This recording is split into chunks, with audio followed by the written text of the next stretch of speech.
quería empezar dándoos las gracias a todos, sobre todo a los aficionados al fútbol, por venir aquí hoy y principalmente a Javier Villarrubia, no solo por contar conmigo y confiar en mí para esta ponencia, sino por escoger un tema que a mi juicio es tan interesante y muchas veces tan olvidado o tan poco comentado, porque el sector de la alta seguridad es un sector que está envuelto en misterio, en confidencialidad,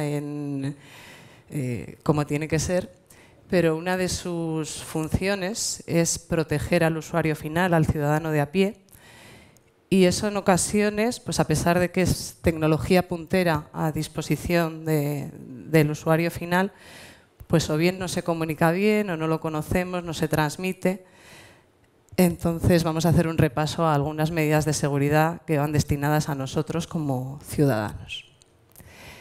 Y quiero empezar con una pregunta que se planteaba en la página del evento y es si tiene sentido o si sigue teniendo sentido el soporte físico ahora que estamos en la era digital.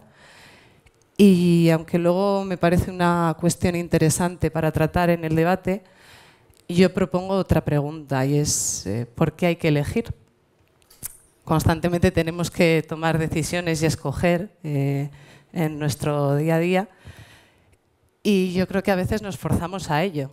Es decir, en mi opinión no hay por qué escoger entre seguridad digital y seguridad física, porque de la misma forma que cada vez tiene más protagonismo, cada vez hacemos más uso de nuestra vida virtual, sin por ello renunciar a la vida física, pues tampoco tiene sentido renunciar a herramientas tan potentes como el sentido de la vista, el sentido del tacto, del oído, a la hora de dotar al ciudadano de medidas de seguridad. Y dicho esto, otro tema que me gustaría aclarar o puntualizar es qué es un documento oficial. Pues de nuevo suena a documentos secretos que se intercambian altos directivos de organismos oficiales y no tiene nada que ver. Todos usamos todos los días varias veces documentos oficiales, porque un documento oficial son los billetes, DNIs, pasaportes, permisos de conducir y algunos otros productos más. Y yo hace poco presentaba en otra charla los documentos oficiales como los documentos más valiosos del mundo, y creo que es así. Y son los más valiosos no por su valor material, por lo que cuestan, sino por lo que nos permiten a quienes los usamos. Nos permiten demostrar nuestra identidad, nos permiten adquirir productos que necesitamos o que simplemente queremos. Nos permiten, es una llave de entrada a un país, como es el caso de un pasaporte, o para poder volver a casa. Y puesto que son los documentos más valiosos del mundo, han de ser los más protegidos, y de hecho así es. Y contienen toda una serie de medidas de seguridad destinadas a impedir su falsificación o su suplantación. Antes de hablar de esas medidas de seguridad, me gustaría hablar de la clasificación de ellas. Se dividen en 3 niveles.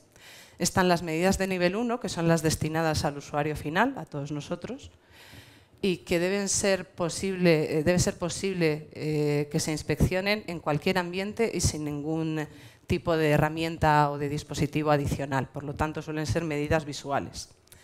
Luego están las medidas de nivel 2, que van dirigidas a inspectores algo más cualificados y que requieren un dispositivo para su chequeo. ¿Vale? Y por último están las medidas de nivel 3, que son aquellas que no se difunden, suelen ser secretas o encubiertas, de lectura automática y en ocasiones requieren un análisis forense en un laboratorio. Y como usuarios finales, pues nos interesan las medidas de nivel 1, aquellas que debemos poder reconocer e inspeccionar. ¿Y qué debe tener o qué requisitos debe cumplir una medida de nivel 1? Pues en primer lugar debe ser fácilmente reconocible y fácil de comprobar, como decíamos, en cualquier ambiente sin necesitar ningún otro dispositivo.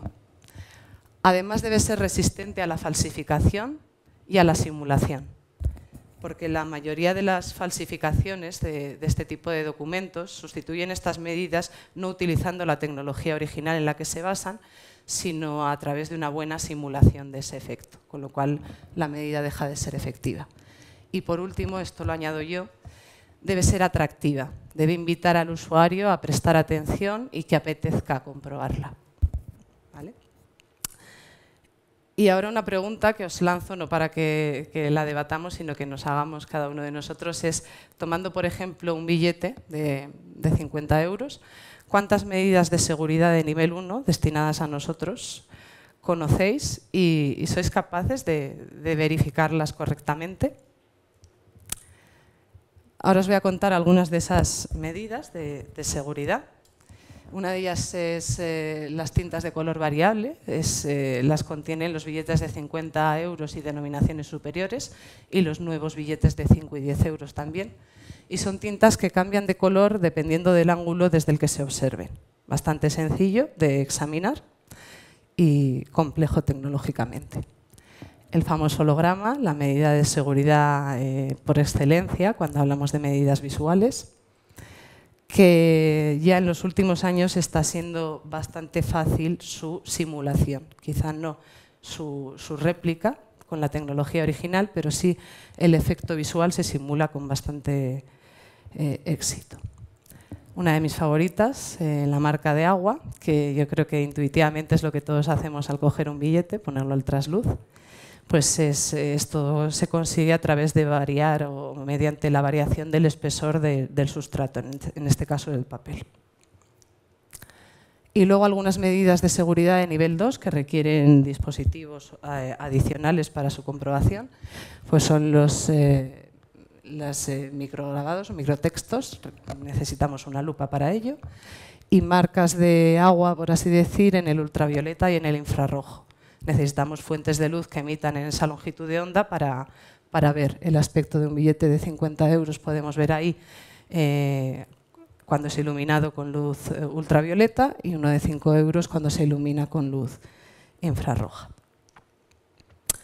Y luego, fuera de esta clasificación, hay otras medidas de seguridad que no entran en ninguna de esas categorías que hemos definido y que a mí me gustan porque de nuevo se da la mano el mundo digital y el mundo físico. Está la constelación de Orión, que consiste en un patrón de pequeños círculos, que lo que hace es que cuando dispositivos como por ejemplo una fotocopiadora identifican ese patrón, se nieguen a reproducir esa imagen. Y también existen las marcas de agua digitales. Consiste en un sustrato, en este caso físico, como podría ser un billete, introducir una especie de firma digital que nosotros no percibimos, pero que cuando intentamos manipular esa imagen con un editor de imagen, pues de nuevo se niegue a trabajar con esas imágenes. Y bueno, todo esto se trata al final, es tecnología puntera, se hace mucho esfuerzo técnicamente en I+D, en integrar todas estas medidas de seguridad en estos documentos. ¿Y por qué?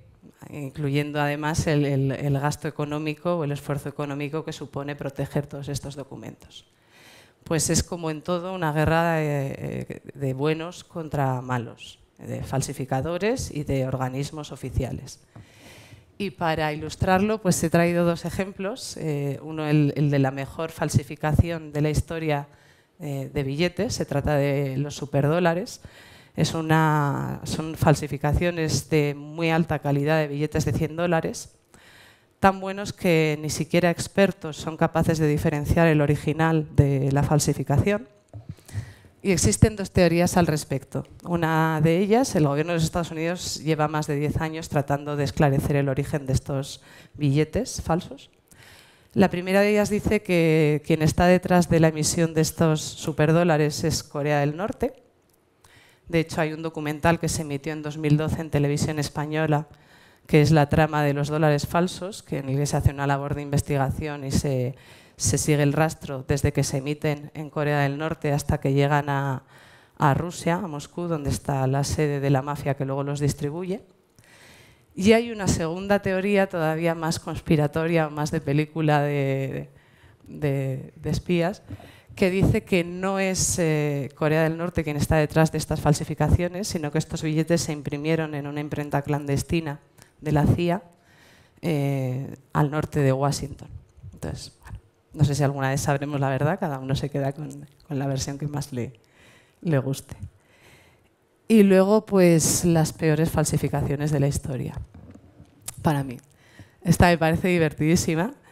Yo creo que se trataba más de una broma que de un intento de estafa, porque de hecho, no estoy segura, pero me da la sensación de que es una manipulación de un billete original. Pero este billete de 30 euros, denominación que no existe, pues lo chocante es que se aceptó. Se aceptó en una tienda de tabaco en Alemania y le dieron el cambio. Yo me imagino que dieron el cambio de 20, porque si no, no. Pero bueno. Y la semana pasada, sin irnos más lejos, pues la policía de Manchester no pudo evitar mofarse en su cuenta oficial de Twitter del hecho de que de dos cosas. Primero, de que alguien intentara comprar algo con esta burda falsificación, que son 2 hojas grapadas, y sobre todo del hecho de que se aceptara este billete y le dieran el cambio a quien intentó. Que de nuevo yo creo que se trata de una broma. O sea, me parece difícil de creer que alguien hiciera esto con fines lucrativos. Y bueno, pues en esta guerra de buenos contra malos y en este mundo digital y físico en el que nos está tocando navegar, pues la pregunta es ¿cuál es el futuro de la seguridad documental? Y a ver, aquí había un vídeo. El futuro de la seguridad documental a mí me gustaría que pasara por nosotros. ¿No se ve el vídeo?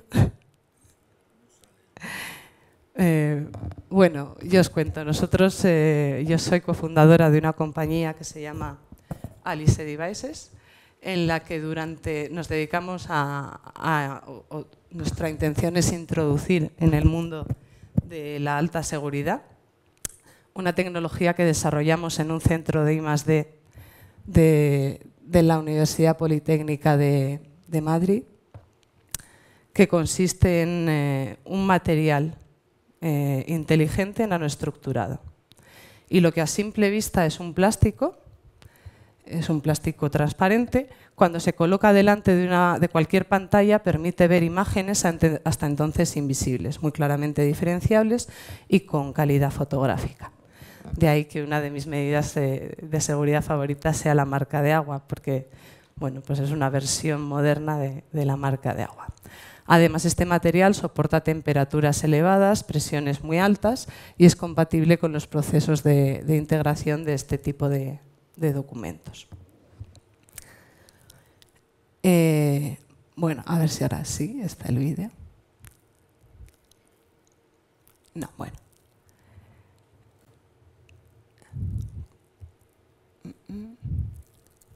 Bueno, como os decía, es una medida que cumple los criterios que antes habíamos hablado. Es muy fácil de identificar, es muy fácil de reconocer. Cualquier persona dispone hoy en día de una pantalla a mano, si no es la del móvil, prácticamente en cualquier sitio tenemos una pantalla en la que podamos colocar la lámina, y además encaja perfectamente con la tendencia actual del sector de introducir o de incluir ventanas transparentes en este tipo de documentos. Todos habréis visto billetes de curso legal que ya se están fabricando en sustrato híbrido, incluso en plástico, y que incluyen ventanas transparentes para simplemente poner más difícil a los posibles falsificadores la copia de ese producto. De manera que encajaría muy bien. Bueno, aquí está el vídeo. Y encajaría muy bien con esa tendencia del sector. De hecho, el DNI 3.0, además de llevar esa tecnología sin contacto, pues incluye una ventana como medida de seguridad para proteger el sustrato físico, que es la tarjeta en sí. ¿Vale? Bueno, tengo muestras, luego si alguien quiere verlas. Y esta es la razón por la que yo y el resto de mis socios, por la que nosotros, pues empezando como investigadores, pues nos hemos metido en este mundo de la seguridad, y la razón por la que hoy estoy aquí contándoos estas cosas. Y ya por último, bueno, pues podemos pasar a la tertulia y aquí os planteo algunas de las cuestiones que a mí me han surgido mientras preparaba la charla. La primera es, ¿tiene sentido una seguridad exclusivamente digital? Yo ya os he dado mi opinión. De hecho, viniendo hacia aquí estaba viendo cómo en las redes sociales pues hay todo tipo de discusión al respecto. Un amigo comentaba en Facebook que bueno, una de las desventajas o de los problemas que encontraba a este DNI con la tecnología sin contacto es el hecho de que la policía va a poder identificar a cualquiera sin pedirle permiso, por ejemplo. Por lo que veo en el vídeo sí que hace falta prácticamente un contacto muy próximo. La tecnología NFC en principio puede leerse con 20 centímetros de distancia. Entonces, bueno. La segunda es, conocemos las medidas de seguridad que contienen estos documentos. Se hace un gran esfuerzo a nivel de investigación, de tecnología. De hecho, documentos como el DNI, como los billetes, pues son seña de identidad de un país, de una cultura, de una comunidad. Y además, como decimos, implican esfuerzo y es símbolo de su nivel tecnológico. Conocemos esas medidas que se incluyen destinadas a nosotros. Las que conocemos sabemos verificarlas correctamente. ¿Estamos realmente protegidos? Esto va un poco con el primer vídeo que hemos visto. Una cosa es la sensación de protección, luego está la realidad, a veces no coinciden. Y por último, ¿cuál es el seguro de la seguridad? ¿Cuál es el futuro de la seguridad documental?